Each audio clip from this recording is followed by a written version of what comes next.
Welcome to Live, Let, Thrive, a podcast about the Airbnb life, the share economy, and everything in between.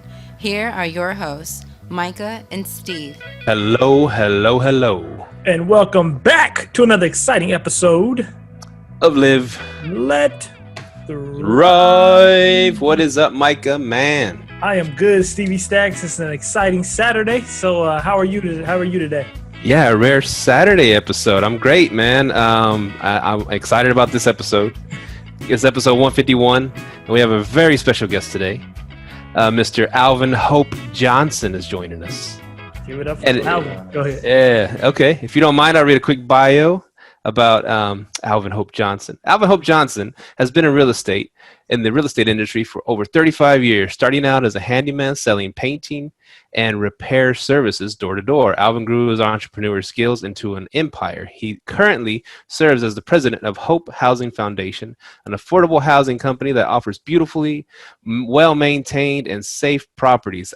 Alvin also serves as president of Assertive Management Group, LLC, a privately owned property management firm that helps to support the foundation. Alvin Johnson started his real estate career almost by accident while struggling at a young age to make ends meet and picking up odd jobs here and there. Alvin continued to take his skills and he learned along the way and parlay them into new opportunities. Starting out as a local handyman, Alvin eventually became a general contractor, and from there, Alvin began learning about property development and mortgages. He spent 12 years in the mortgage business and ran several successful firms. He soon realized that all of these seemingly separate industries were well part of a larger opportunity in real estate. When you know every single aspect of what goes on into building a safe and stunning home, it will help you to sell that safe and stunning home. Alvis focused on doing just that in order to bring a sense of community to those in need. We'll stop there and then we'll get into it. Man, whoever wrote that was good. What is up, I Alvin? have to hire that person. I didn't write that. I like that. That's real talk. Oh man, so how you doing, Alvin? Yeah. Man, I'm good. I'm good. Just Yeah. glad to be here with you guys on a Saturday. Thanks for arranging your schedule so to accommodate. I really appreciate it. Thanks for arranging yours. Sounds good. Definitely. So I know we read a little bit about your bio. So, how did you just come into your first deal in real estate? Well, in this, let's start with the multifamily piece because I've been in real estate so long. Man, the way I got started in this seat, I went and found a guy that I wanted to be just like. So I prayed for a mentor in every area of my life, business, marriage, and everything. And this guy fit that bill. Well, he helped me for about 3 weeks. He took 3 of my phone calls after meeting him, and he quit taking my calls. But he told me he was going to help me, so I wasn't going to take no for an answer. So I called him or emailed him every week for a year, and after a year, he finally answered and let me come hang out with him for 30 days. That 30 days turned into 13 months. And after 13 months, he died in a car wreck, and I became the president of $1.5 billion foundation. And I successfully walked that through a bankruptcy. And after that was over with, I got fired. Well, I knew about broken partnerships at that point. You know, I sat there and unwound $1.5 billion company for 2 years with some $1,000 an hour attorneys, and I saw an opportunity by picking up properties that had broken partnerships with GPs that could not keep the properties up, and that's where we started. So my first property was a 110-unit deal that we bought for $1.4 million because the partnership was broken. Today, that deal's worth $7 million. We're recapping it next month and doing our second refinance on it. Now that's amazing what you said right there, because you answered one of my questions I actually had. You know, I was going to ask, what was your I guess your best setback or your favorite adversity that you went through, and what has it led to? And apparently, I mean, you by navigating through that bankruptcy and discovering, you know, how broken partnerships could really affect things, you learn to take advantage of broken partnerships. That's amazing. Yeah. I'll tell you, my greatest adversity, man, for me personally, happened when my son was 3 years old and I tried to kill myself. Oh, Now, I put a 38 to my head, pulled the trigger a couple of times, and it didn't go off. And then I went and took a bottle of nitroglycerin pills. Nitroglycerin pills are for heart patients. They put one under their tongue, and it goes into the bloodstream, and it explodes to blow your heart up to make your heart pump.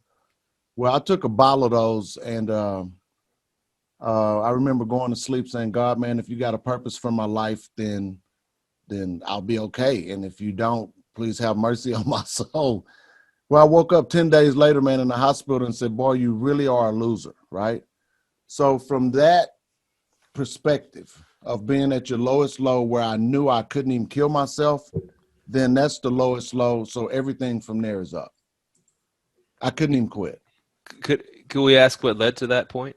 Yeah. So I had been a millionaire by the time I was 21 years old, literally money in the bank. This was in 1987. By 1989, on my son's third birthday, we were sitting around a table and I couldn't even buy him a Hot Wheel car. Oh, Literally. wow. We were getting put out of our house that day. The lights were getting cut off that day. And I literally thought my family would be better off without me. I felt like a burden. I felt like a loser. I had had so much money, such a great business. To lose it all or to not be able to take care of my family was like the lowest low, man. For a man, we a lot of times associate who we are with what we do.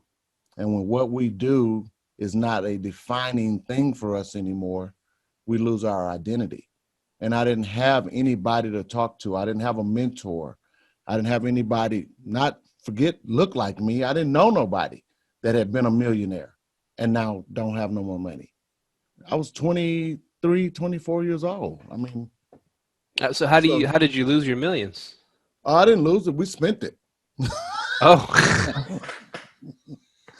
Shit. I thought it was going to always be like that. I didn't know. Oh, wow. So how did you make your first millions then? I was a paint contractor. So Okay. right out of high school, man, I started knocking on, I got a job. So we don't have enough time for the whole story, but I got a job knocking on doors. No, I didn't. My mother-in-law got me a job with her friend being a painter's helper.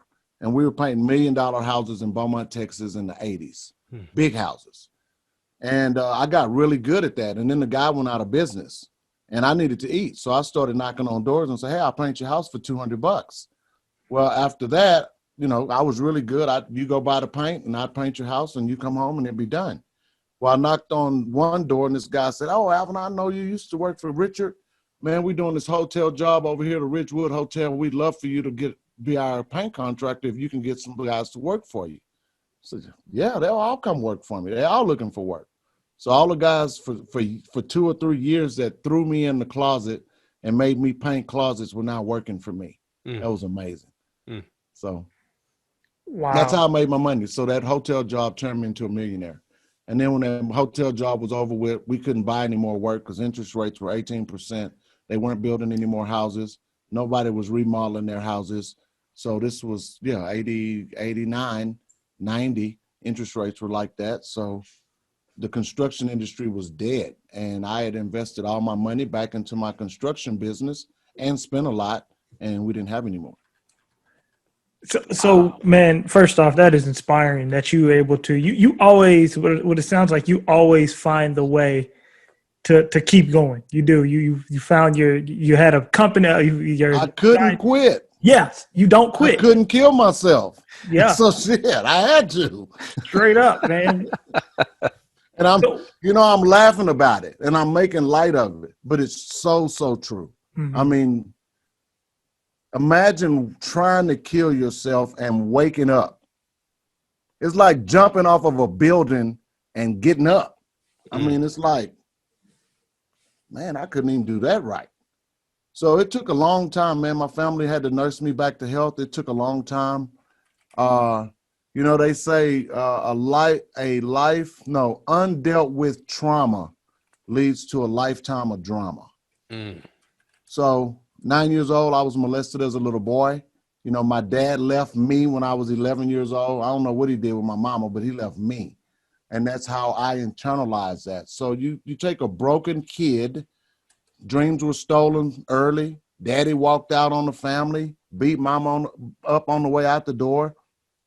And then you know, this same little fat kid with braces that got teased all the time, you take him and put him in a new high school where he doesn't know anybody. And then he graduates high school and he's scared because daddy left. Some dude raped him, and now he's scared to go off to college. And he talks his girlfriend out of going to college because he don't want to be by himself. And then 3 years later, they have this little kid. And it's like, oh shit, this kid is growing up and he needs shoes and he's got teeth. That means he need to eat. And then you give him a bunch of money and then it goes away. Yeah. Man, this is probably the most inspiring episode we've had. You're episode 151, man. So what 151, baby. Yes, sir. So what assurances have you put in place to make sure you don't go broke again and you'll always have something for your family? Are there certain insurances you've put in place for your life? Yeah. So now everything is done through corporations, corporate structures, waterfalls of cash, long-term cash flow through multifamily ownership. I get a salary. I don't get, you know, I go make $5 million this year. I don't put $499,999 in my bank account.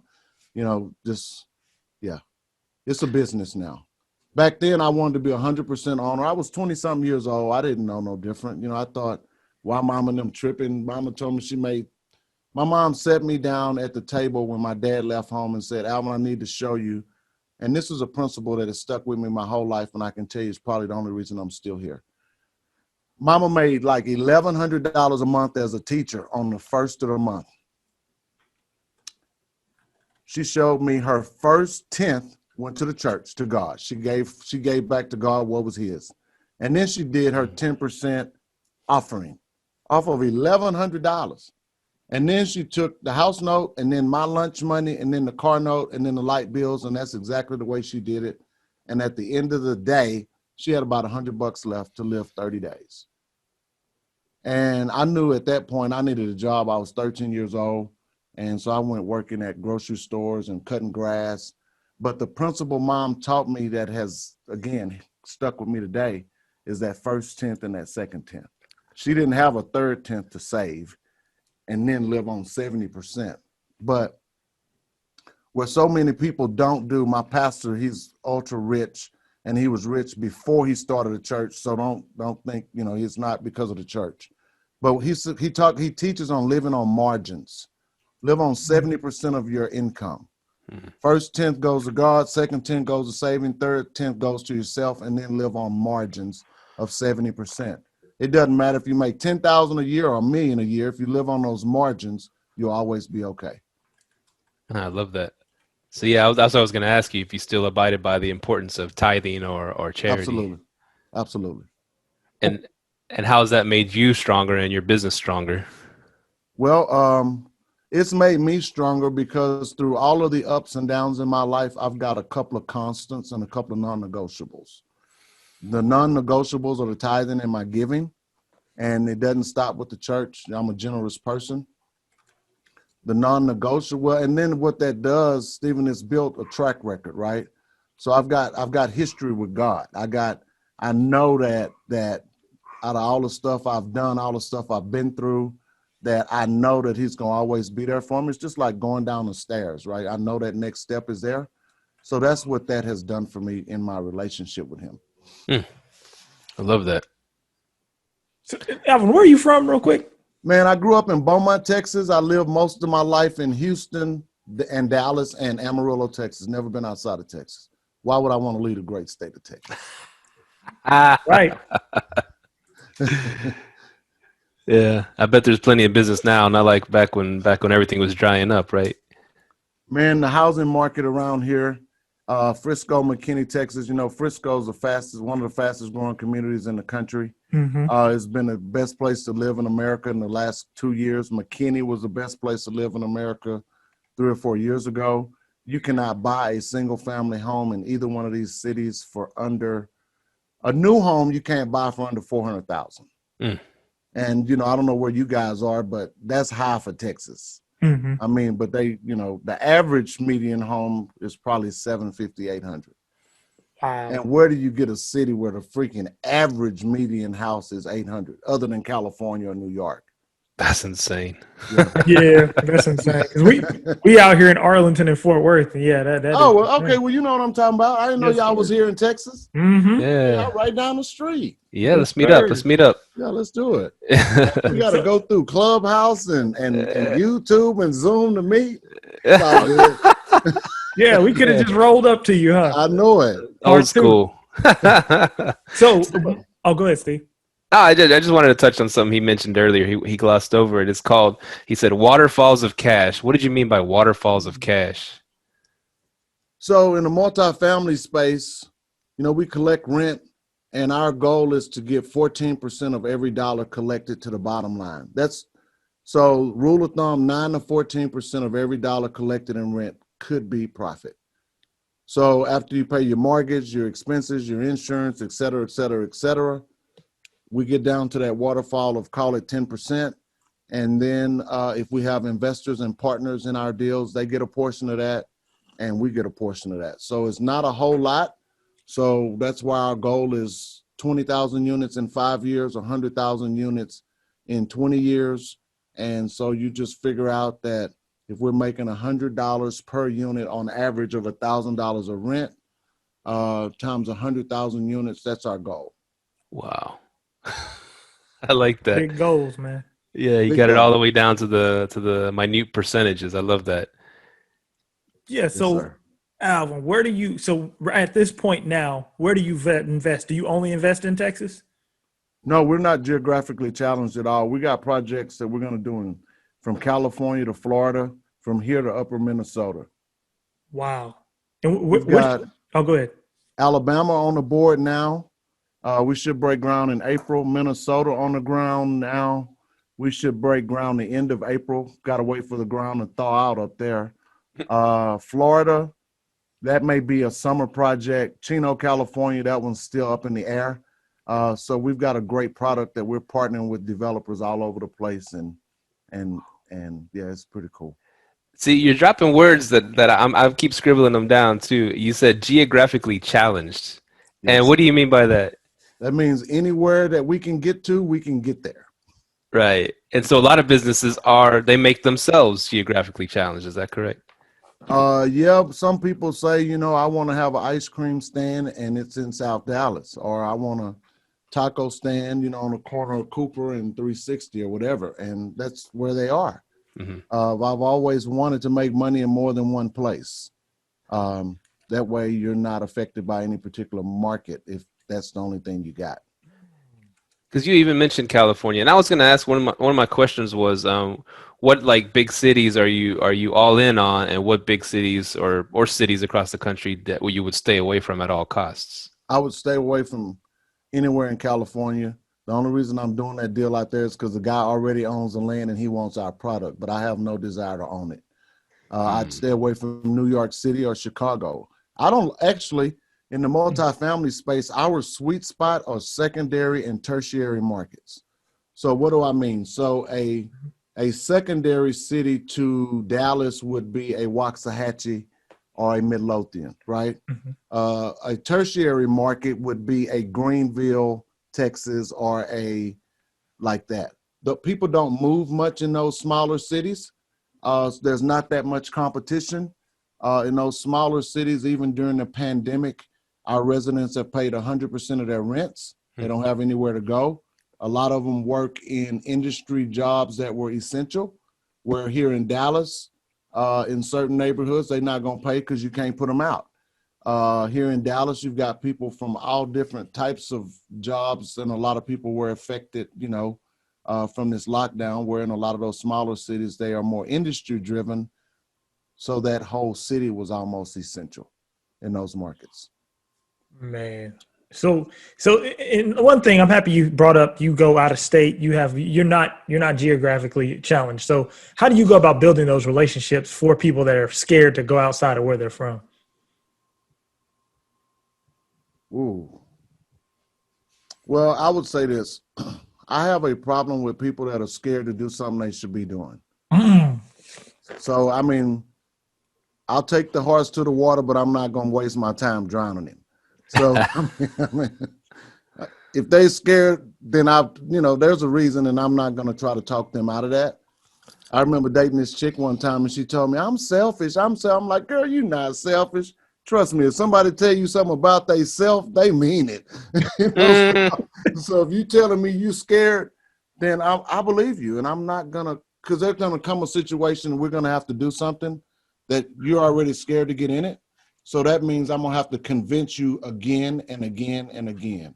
And I'm not going to do that. Like the way you think, man. I have a question. I have a little series of questions for you real quick. Okay. I'd like to hear your answer on this. Let's say you're broke. For some reason you're broke again. You don't have any money, whatever. Oh, but you do. Here it goes. There's 3 scenarios. You have $1,000 in your pocket. What's your play? You have 5,000 in your pocket. What's your play? You have 10,000 in your account. What's your play to get back to getting, being rich again? Like 3 different scenarios. Start with 1,000.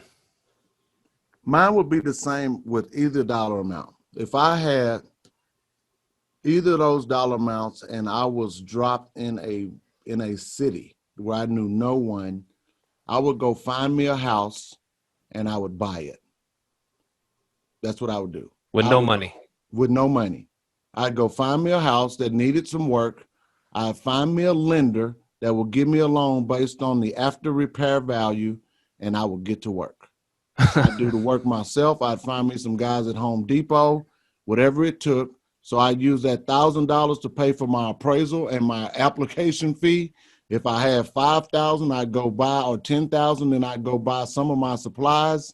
But I would go buy me a house with no money, and that's how I would come up.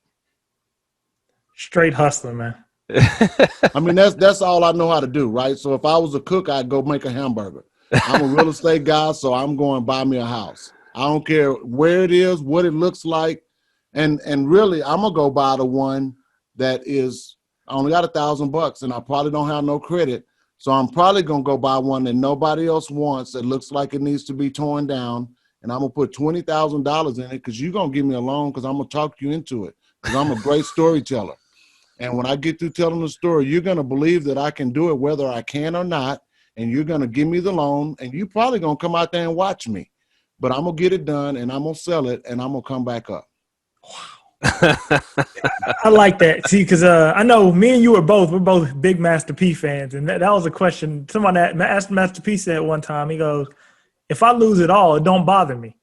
Because I've already been down to the ghetto. I've been through everything, and I got $1 billion worth of knowledge. I'm going to get it right back. And you have that same mentality. I love that. I love it. Man, that's nice. What else, Stephen? Yeah, we got a ton of questions, man. We got a ton of questions. Okay. I was going to, I guess the big one was, what sacrifices does it take to get into the millions, to reach the millions? Sacrifice. Hard work, man, the time frame. So it's not, for me, it's not about the money. It's the pursuit. Mm-hmm. It's the journey. So, if you're moving fast enough in life or in your purpose, because purpose has a lot to do with it, you will create a draft where everything that you need is going to come behind you.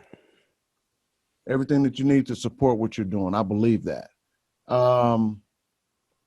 Sacrifice, man, time. I mean, you got to close out the noise. You got to focus and not on the shiny things because there's so many shiny objects. I think one of the problems with a lot of entrepreneurs is they see a lot of people getting a lot of things, or Johnny's making money over here, Susie's making money doing that, oh, Joe's making money doing that, and they can't figure out what they want to do because they're chasing the money. But when I tell you, there are 2 great days in a man's life. The day he was born and the day he figures out why. And when you can figure out why you were born, you will and can operate in that. So I don't want to preach, but I'm going to say somewhere in the Bible, it says that if we honor God, he'll give us the desires of our heart, right? So it's kind of like having a child. And if you want your kid to have white teeth and they brush their teeth every day, you know they're going to have white teeth. So you're going to do whatever you can to give that kid what they want to have, because that's what you want them to have, right? That's kind of the relationship with God. So when we want what he wants for us, it's so easy for him to get it to us, because that's what he already wants for us to have.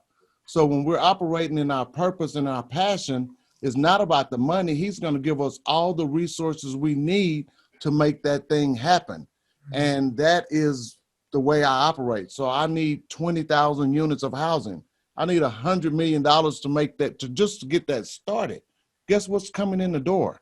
$100 million, because I'm in my purpose. I'm in my passion. I'm doing what I believe I'm supposed to be doing for this season of my life.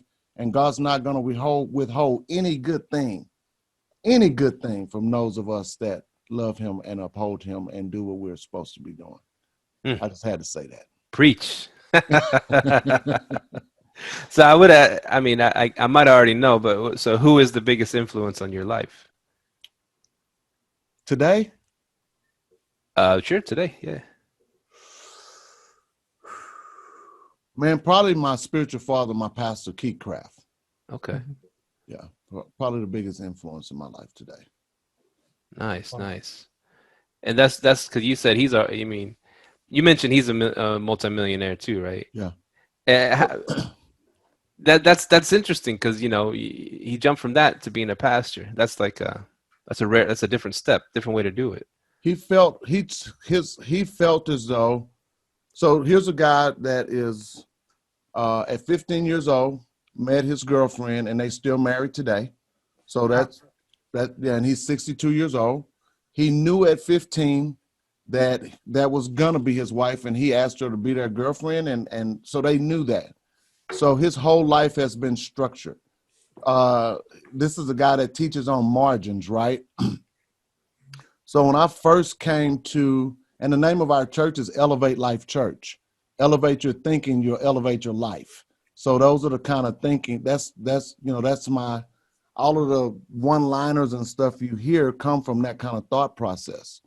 So when I walked into that church in 2013, I saw excellence like everywhere.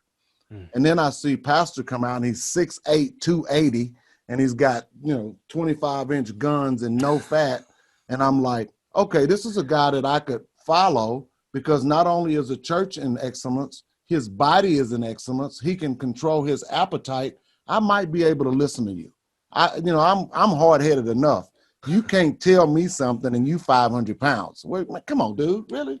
So, no disrespect, but that's just me. Mm-hmm. So when I saw that,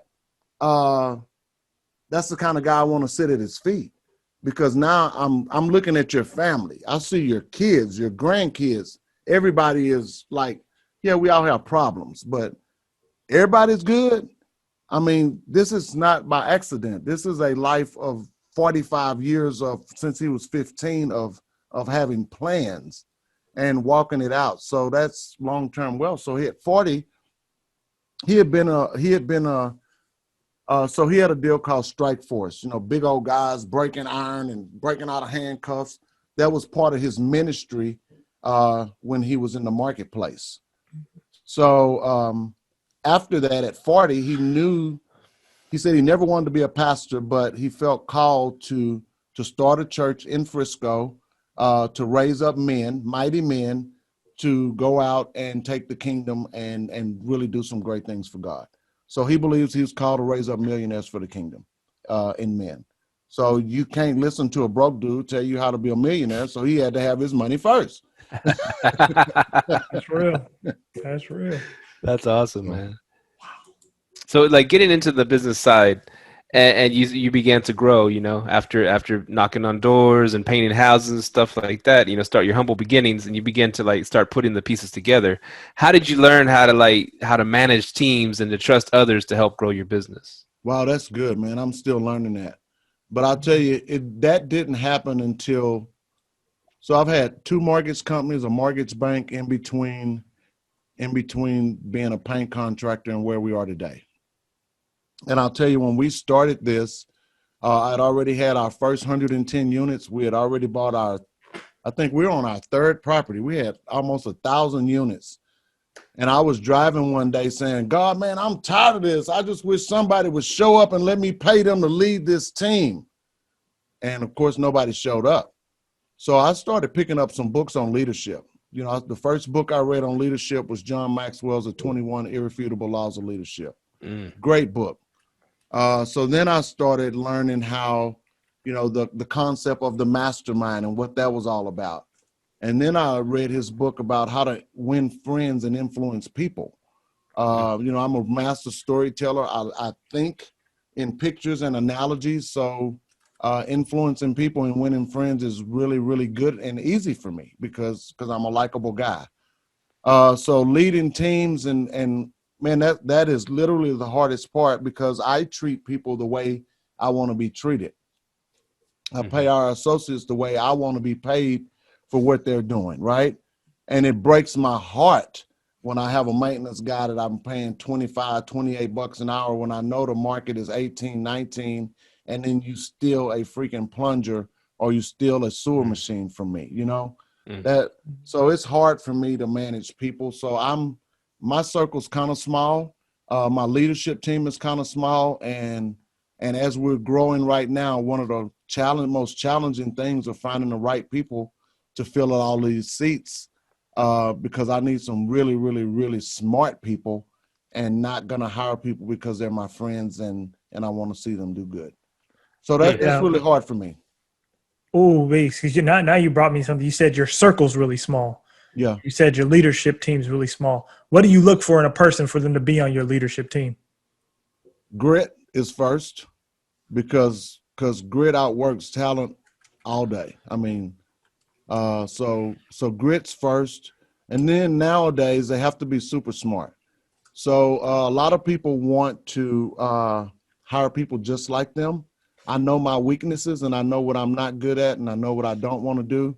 So I try to put people around me to compensate for my weaknesses.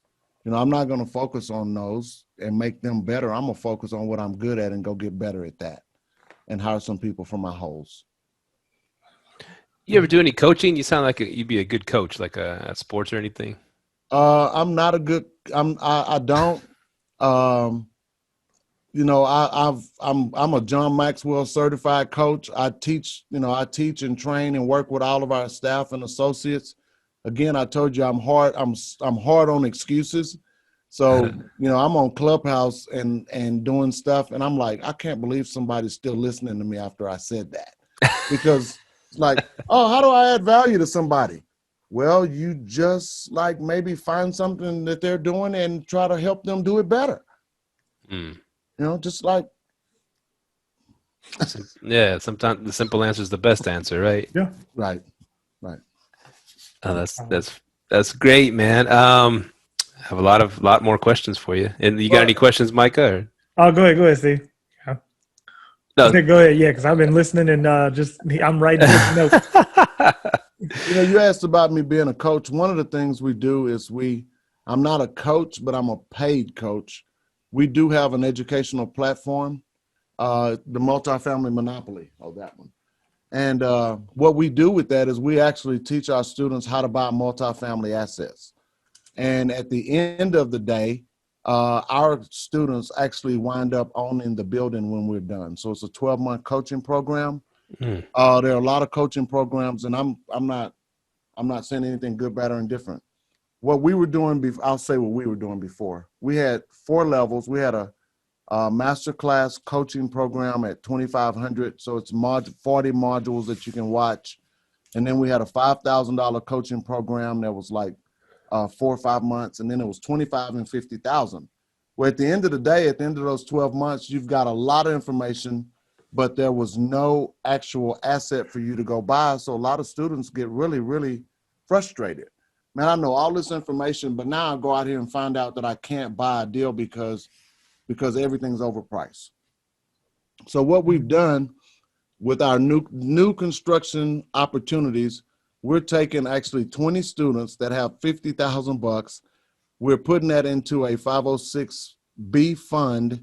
Those 20 students get walked through a class of development to keys, where we teach them everything from building their building to leasing it up And at the end of that 12-month process, those 20 students actually own a $4 million building.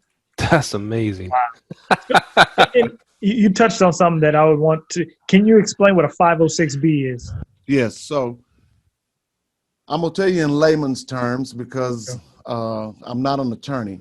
Gotcha. The 506B is a regulation under the Securities and Exchange Commission laws that allows investors that are non-accredited, and I'll touch on that in a minute, to invest into a syndicated deal. Syndicated meaning a transaction where we pull people's money together and buy an asset.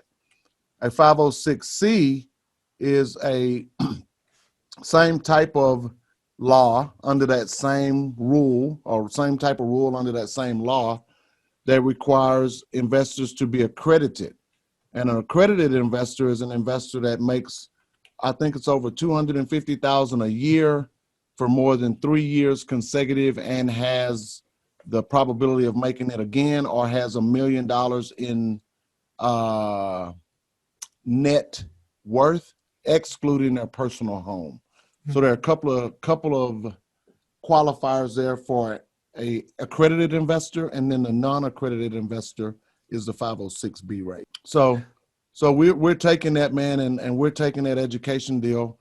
So again, a lot of people want to know, how can I buy assets? We're actually putting them into a brand new appreciating 27 unit building, 20 partners.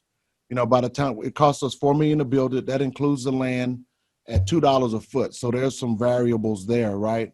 But that building will appreciate by the time it's built probably to about $4 million, and then over a 7-year period at a modest 6 cap, be worth about $5.5 million.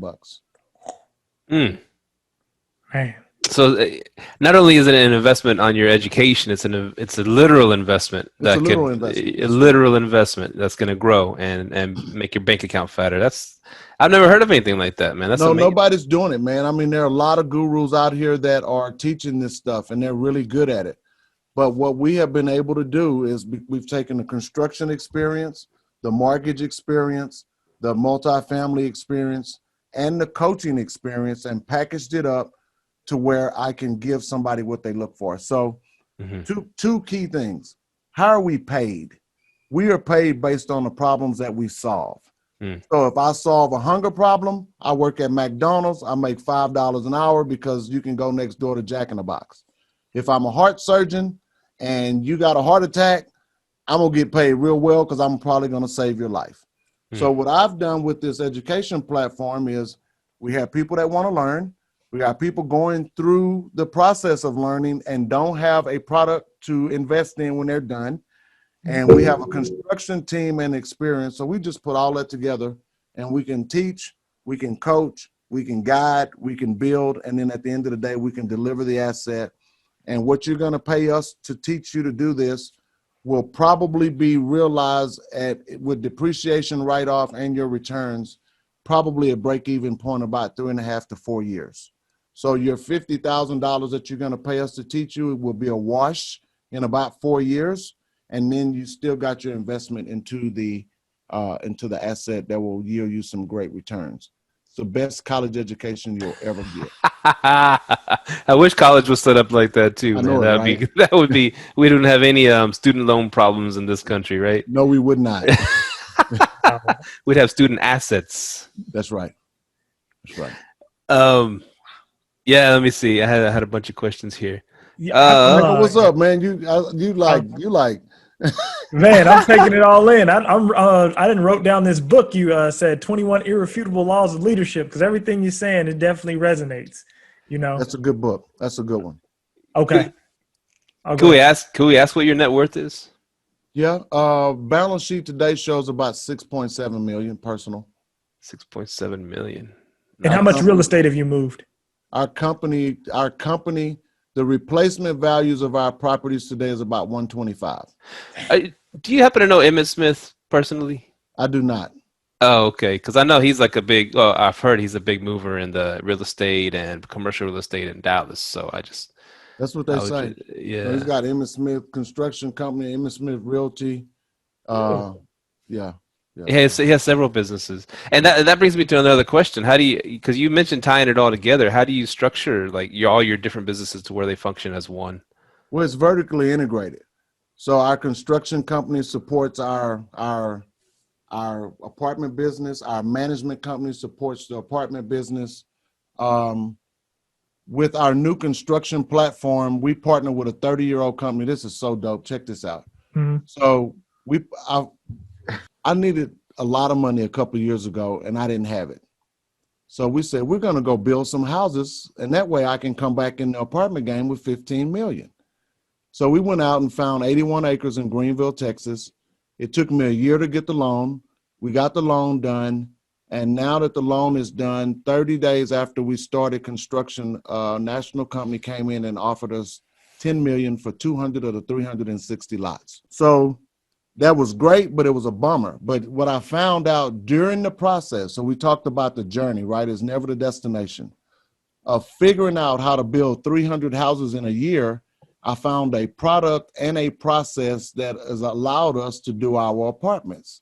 So now, instead of going out and buying all these old apartments like I was talking about, we've got a company that is 30 years old that was selling SIP panels only, structurally insulated panels to builders and developers, okay? I went to them and told them what we wanted to do, and they began to put their heads together to see how they could give me a complete envelope that they could white label and say, Alvin, this is your product. So this 30-year-old company has given me the ability, the bandwidth, and the authority to go out and sell on their behalf their product.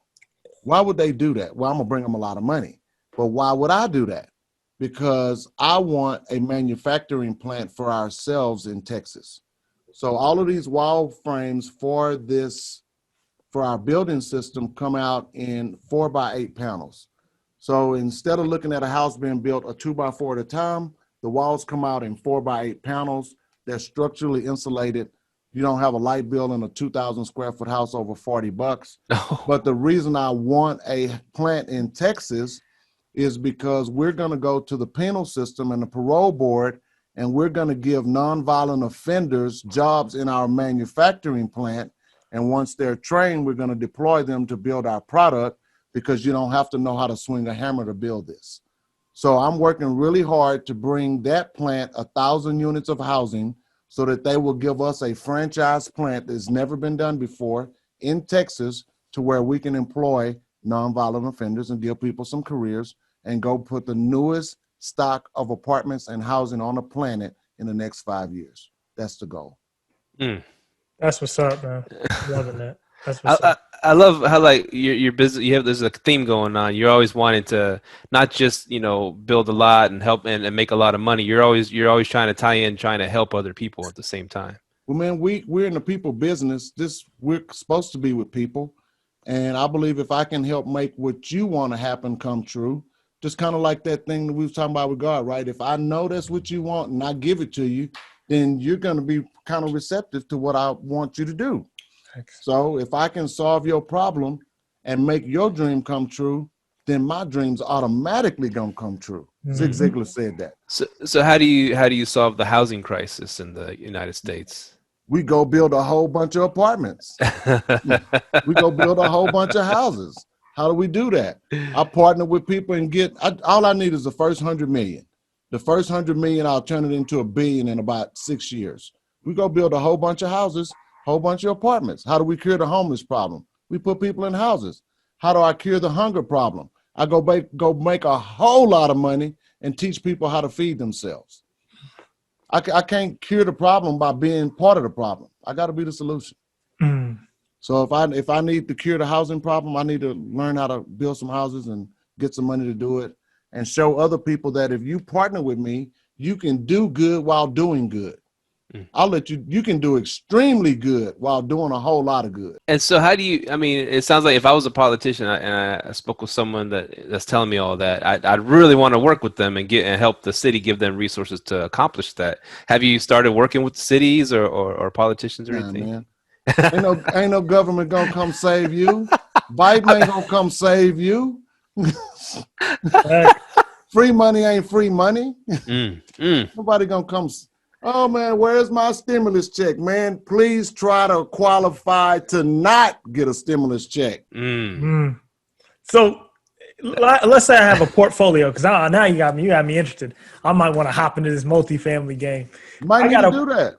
Okay, I got a portfolio, single family homes. Can I Okay. 1031 them into a multifamily? It depends. Okay. Are you the maintenance man and the manager of all those single family homes? No. Nah, keep your money coming in. Just go make some more money and get in the multifamily game. Okay. Like the way you do that. Okay. I mean, if those was causing you a headache, and again, you was changing the light bulbs, I'd say absolutely sell that junk and put your money somewhere else. But you got your money working for you right now, so it's no different than having an apartment complex. You don't have a job, you have an investment. That's a good point. So, especially right now, what kind of what kind of trials and tribulations has COVID caused for your businesses, and what opportunities has it brought? Trials. We've got today. Well, I'll tell you, we wrote off about $400,000 in bad debt last year from rent collections, so that hurt. But we gave that much of a fresh start, because realistically, the moratorium of evictions is going on right now. And if they lifted it January 31st, if we ran down there and filed eviction on 50 people, you won't get in court till June or July. So I may as well write that money off and take the stress off of my residents and let them go out and try to make some money so they can pay me for January. So we did that. What kind of opportunities has it created? I'll tell you what, on March 21st, when everything was shutting down here in Texas and I didn't know if my residents were going to be able to pay their rent in April, I put my hand in my head and I had one of those moments to where if I was not as grounded as I am today, it could have been one of those moments where the devil would say, man, go ahead and jump off the building, man. And then when that thought pops in my head, I go, no, because I would just get up with a freaking broken leg. So keep talking to me like that. So the opportunities when everybody else was staying home. So I live in Cedar Hill. My office is in McKinney. So I drive an hour every day. When the roads were free and clear, nobody driving through Dallas, looked like a ghost town, and I kept coming to my office, I sat here and I made phone calls and I made relationships. And I have made relationships during the COVID crisis that's going to bring us this $100 million by April. Because everybody that kept working, we was all doing the same thing. So, man, we don't have 6 months to make up. I'll tell you, I posted a video on my Facebook about a month or so ago about I decided. So I decided, I used to tell myself that I was undeserving of really nice things, or subconsciously, not out loud, but subconsciously, I just didn't feel good when I bought a $150,000 car. Subconsciously, it didn't feel good when I had on $300 shoes, right? And even though I liked it, and finally I decided that God knows he could trust me with the money. I know I'm a good steward. I know that I'm a good person, and I know that I'm doing the right thing with everything that I've been given charge over. So I decided that I'm going to go get rich. I decided that just the other day, right? And I was sitting in my truck at this neighborhood where we're about to buy a lot, where it's under contract. The lot costs more than my house costs today. And we're about to build a big old house.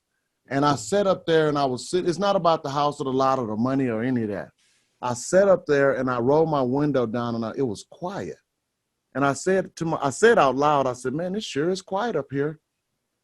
And the thought popped in my head that there's no traffic up here. No traffic up here. So what does that mean? People aren't willing to do what it takes to get to the top. There's no traffic up there. No traffic. I love that. So I kept pushing through when everybody else was at home, waiting on their stimulus check, waiting on somebody to call them, waiting on something to happen, waiting to see what was going to happen, waiting on Trump or Biden or somebody to come save them. I kept coming to work and we pushed through. There was no traffic on the road. There was no traffic up there. I'm driving through Dallas at 95 miles an hour at 7:30 in the morning because there's no traffic. That's what I did. I kept pushing through. I love that. Lack of traffic made your ride a lot easier. Lack of traffic, baby. Wow, man. Do you have any funny stories? Because like someone sees you, you're like, oh, he ain't no millionaire. And the way they treat you differently, and then they find out that you're like actual multimillionaire. Do you have any funny stories like that? Well, no, because I don't consider myself a millionaire, right? Mm-hmm. I mean, we got a lot of millions under management. My balance sheet looks great and all that stuff is good. None of that stuff is the defining factor. Mm. The thing that defines me, man, you guys said, hey, will you be on my podcast? So I must have said something that grabbed your attention. So if I can do that and sprinkle a little light, man, spread a little hope, tell that old man to get his ass up off the couch, it ain't never too late. That's what inspires me. That the money, that's great. Yeah, I can't wait to buy me a Cullinan. I'm not yet. I ordered a jet the other day. I did that. I applied for a jet loan because I got places to go and people to see. I don't know if they're gonna give it to me, but I applied for it. Yeah, I want all of that, but those aren't the defining things. Why do I want a jet? Because I got to go to Alabama on Monday, and I want to be home on Monday night, and American only got 2 flights that day. I need to go see somebody on Tuesday, but I'm coming back from Alabama on Monday. Mm-hmm. And if I'm going and we creating these kind of opportunities, the money, these kind of opportunities for people to have a better life, for people to live better, for people to make more money, for people to be in a better environment, I need the tools. So that's all. Have you built your business where it could run without you? It can today. So our management company and the properties that we have today under management can run without me. The development part of me being out front, I got the sickle in my hand, cutting the trees down, telling people we're going to build 20,000 units in 5 years. That can't do it without me yet. But once I get the machine started and get the money relationships in place, somebody will be able to come behind me and finish it. Now, do you have any tips on how to build a business that you could actually sell? And do you ever have any plans on selling your business? Well, our business is a 501c3 nonprofit, so I don't own it and it can't be sold. So that's a really great thing. So I just get a salary here, and there are a lot of protections there. So this is a legacy play. People always talk about building a business to sell. Mm-hmm. Build a business that make money, and if somebody buy it, you win. That's good. Straight up, man. Oh man, because if it sounds like you building it to sell, that means you putting duct tape on shit that need to have a clamp on it because you just trying to get to the sale date. You got super glue where you're supposed to have a screw in it. And I don't like to hear that because that's exactly what it sounds like to me. Build a business to where it looks like you get to stay here for the rest of your life and make a bunch of money. And then if somebody comes and buys it, guess what? You can sell that and feel good about it. You don't have to worry about the tire falling off when they turn the corner. Up here slinging hoopties, huh? You know what I mean? That's what's up, man. That's real. Build a business that makes money. That's true. So, okay, because I'm really interested in this. So you said you guys made connections during COVID. Like, did those connections bring down did you guys have more people paying rent? Did it bring down did it increase your occupancy? So how did that work? Those connections had nothing to do with our in-place business. Mm-hmm. Those connections had everything to do with the forward vision. Because everybody I was talking to was already in what they were in, and they couldn't do nothing about my situation or theirs. But what are we going to do for tomorrow? So we started having real talks, real conversations with real people. And, you just, again, it's thin, the air is thin up there. Mm-hmm. Everybody can't run 5 miles in Denver because that's the mile high.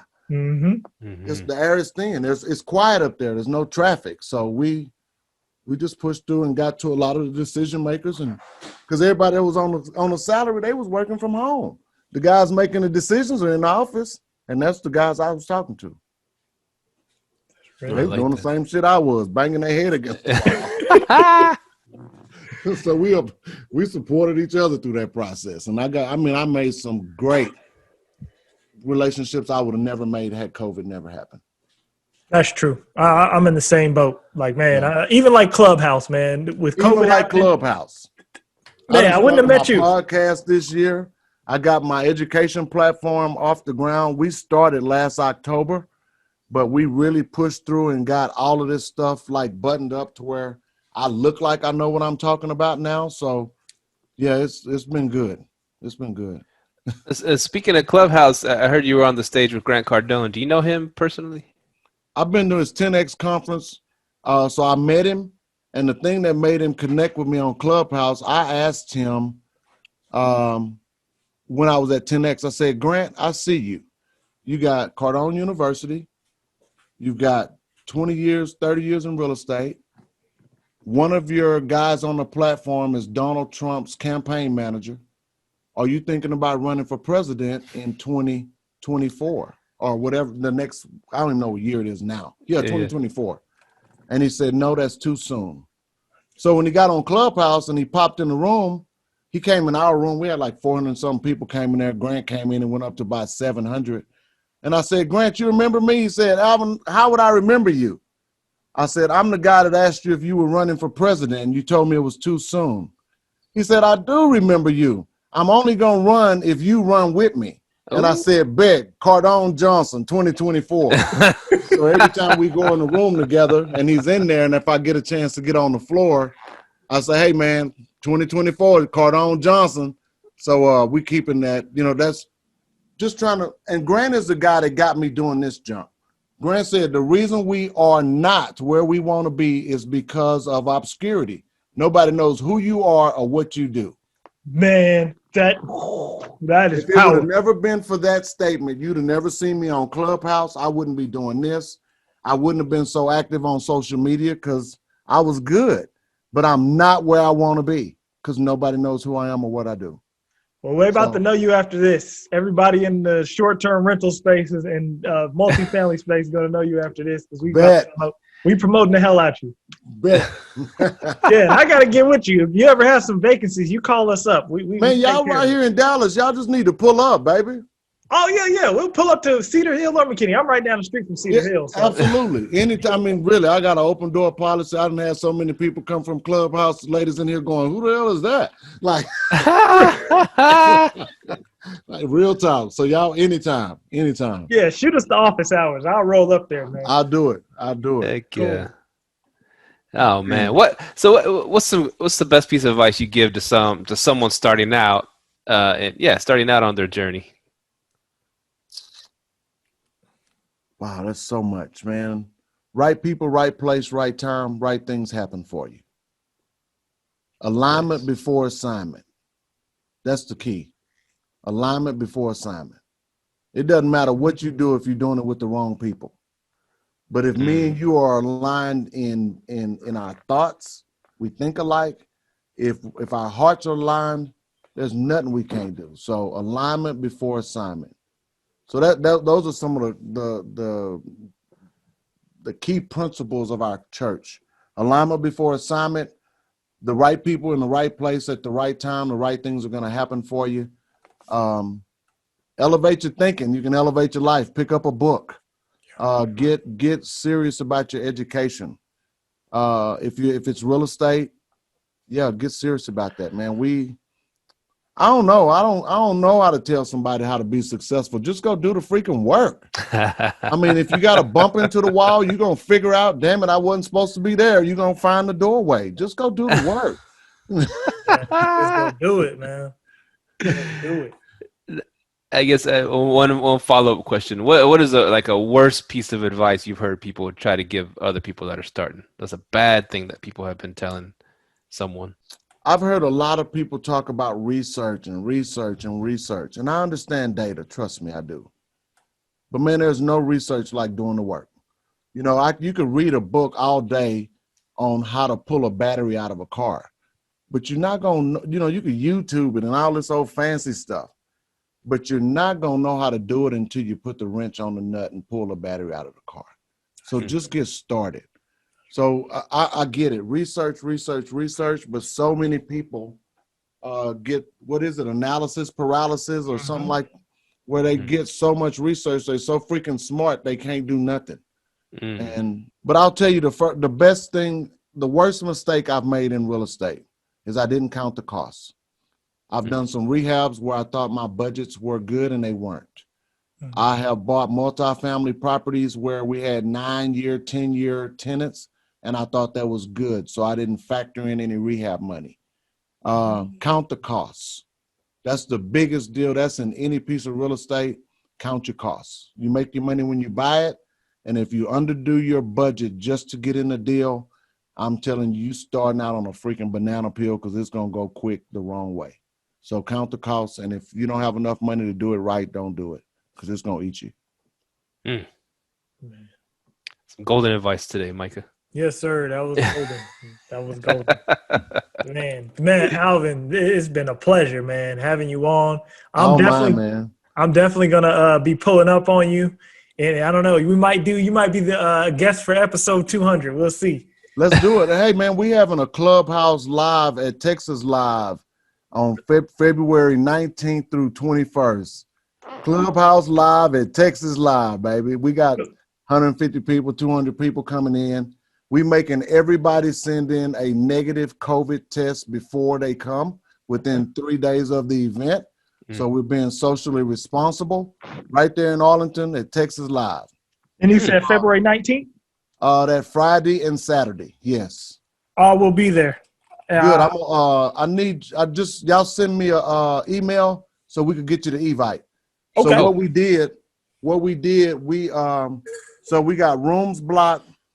We got meeting rooms. We're expecting about 100 people.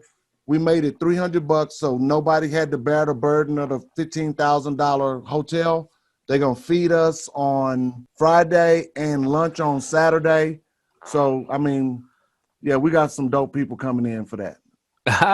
We're going to be there. I can't wait. Bet. I'm going to be there. Clubhouse Live at Texas Live. I love it. First Clubhouse Live event, baby. We did that right here in Texas. I love it. So where's the best place people can find you, Alvin? AlvinHopeJohnson.com. Alvin Hope Johnson on IG and Facebook. Nice. Well, thank you so much for hopping on. This has been an amazing episode, man. And pleasure. Yeah, we learned so much, and we got a lot of studying to do. To do. When we here, I mean that. Anytime y'all want me, y'all got my email. You got the best email, so I always answer that one. My phone number is in it. I sent you the reply, so you got all my numbers. So anytime, we right here. Let's do awesome. It. All right, Myka, Steve. Appreciate y'all, man. All right, thanks. And anytime y'all get free on a Sunday morning, man, Elevate Life Church, Frisco. Come get with it. Yeah, man. Okay. Man, we done drove an hour to do some worse stuff than go to church, so don't be thinking that's too far. For real.